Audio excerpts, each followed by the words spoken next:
Brother Marines. We have returned on this day, Merry Christmas, today, to discuss how kneeling before an immaculate form of Fulgrim makes you a demon Primarch of Slaanesh.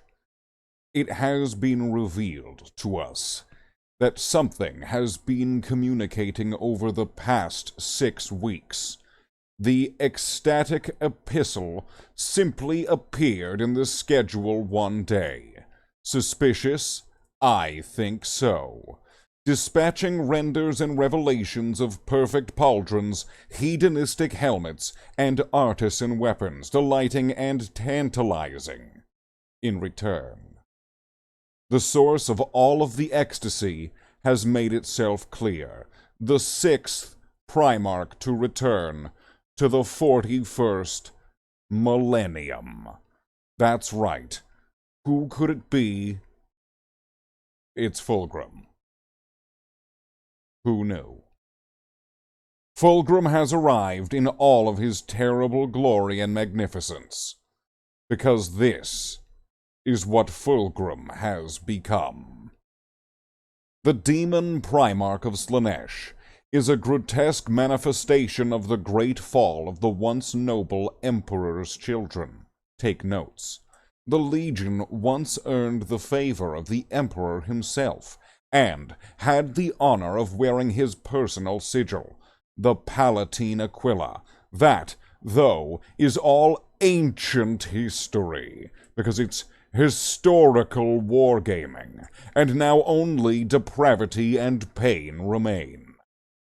As the most prideful of his brothers, Fulgrim's siding with the Horus Warmaster of the drinking deep in the promises of power was perhaps inevitable.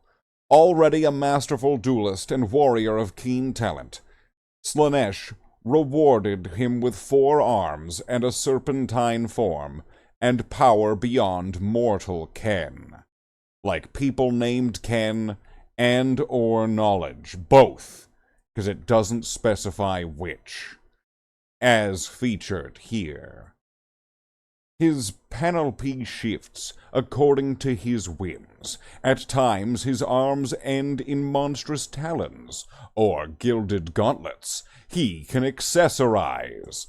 Though his form is rarely fixed, he has perfume and glimmering jewels. He's ready for date night, and he's polishing his metal and his flayed skin, silhouetted by his vast, demonic wings, which bear him aloft, right there, as featured in the corner of that picture, right there.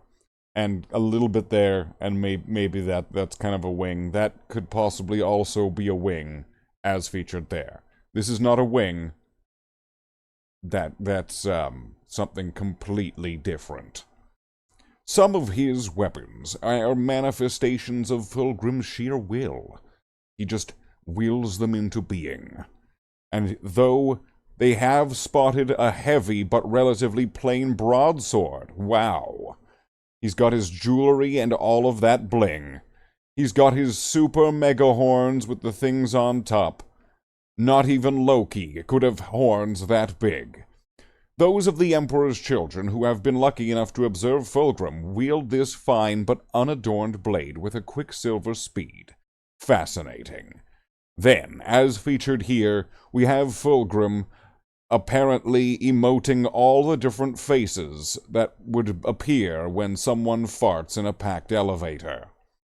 The latest version of the demonic 3rd Primarch joins his brothers Magnus, Mortarion, and Angron as a plastic kit, because we shouldn't be thinking of the completely superior resin one. That would not be fair to this new release. But such a grandiose figure is indeed of an army. The Emperor's children will worship and idolize their inconsistent, inconstant, capricious...